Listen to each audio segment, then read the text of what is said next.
Hello everyone, welcome to Camford Academy Speaking Tutorial Test 3. Now let's start the test. Part 1, question number 1. How often do you make telephone calls? Quite often, because it has become almost a routine for me now. Unlike in the past, I am more connected to my society, including my friends, family members, and colleagues. It's too tough to keep in touch without making calls, as calling on everybody at their domiciles is obviously impossible. So I keep making calls lest I should lose touch with my social circle. Question number 2. When do you think you will next make a phone call? Probably the very next moment, once this test is over, because it's been a while since I entered this exam hall. So I haven't made a call to anyone since then. I'll make a call right after this test because I need to catch up with my friends who have agreed to take me for a movie. Question number 3. Do you use mobile phones or fixed landlines to make calls? It's mobile phones that are handier than landlines. I am a sort of guy who likes to be on the move most often.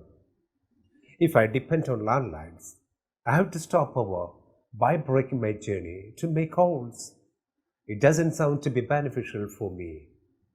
Unlike land phones, cell phone is more convenient to use while on the move.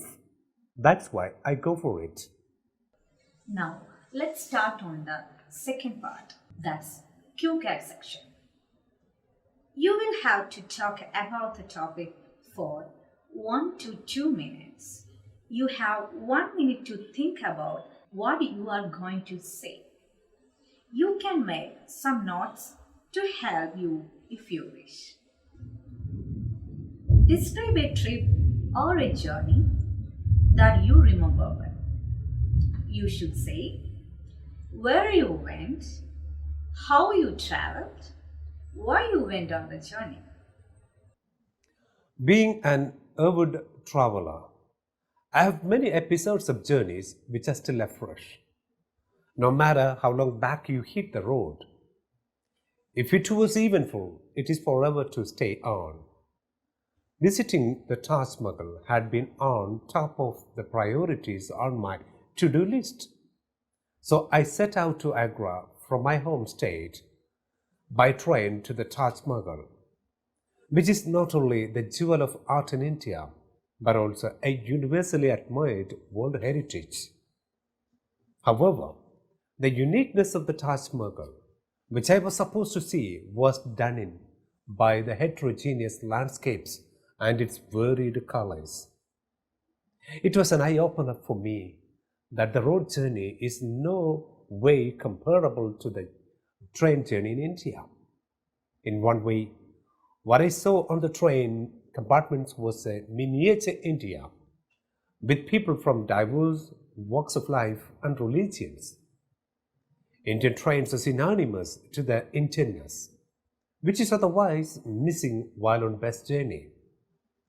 Despite the fact that the train was fully occupied by officers, business people, and politicians, I could see peddlers selling various produces and poor voluntary cleaners asking for money upon finishing their cleaning the train floor.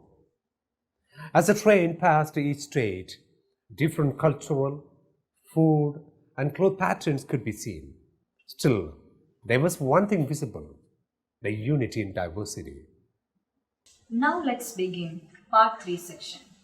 Question number 1. Why do people need to travel every day? People travel every day to meet various purposes. As they vary from one another, so do their needs. While some travel for buying stuffs, others do it for social purposes. In addition to traveling for job-related needs, the number of travels taken out for entertainment is not few. If there are 5 members in a family, they might travel for 5 different requirements.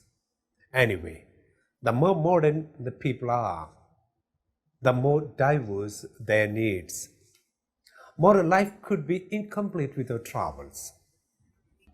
What do you think people can learn from traveling to other countries? Well, each travel gives us a few takeaways, especially when it comes to traveling to other countries. A deep knowledge about how people live is gained. It's irrefutable that we get some insights on a country's different attributes either from books or on videos on the internet.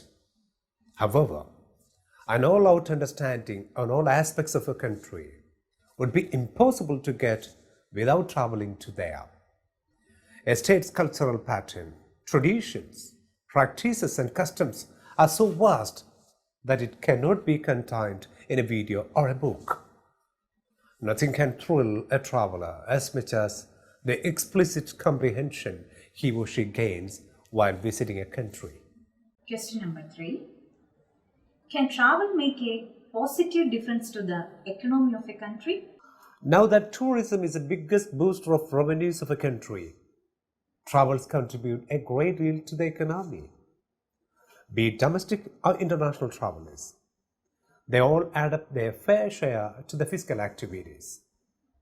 Every traveler is expected to spill out a few bucks from their wallet in order to meet their basic needs. The more the travel is in a country, the more the consumption to take place in a market. It's quite logical to assume that travelers have more purchasing power than those who don't travel at all. It's not uncommon that the spending habits of travelers not only increase the money flow but also create more opportunities at local level. It's worth remembering here that every country, regardless of their level of development, attract travelers to their regions as to boost up their economy further. Wait, we are not over yet. Now let's move on to difficult vocabulary and its meaning.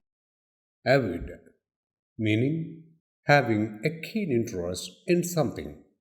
Heterogeneous, meaning varied. Indianness, meaning the feeling of being an Indian. Irrefutable, meaning undeniable.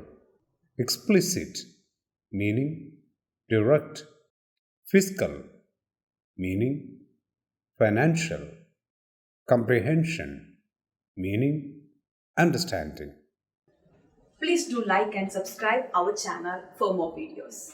Thank you so much for watching our speaking tutorial videos.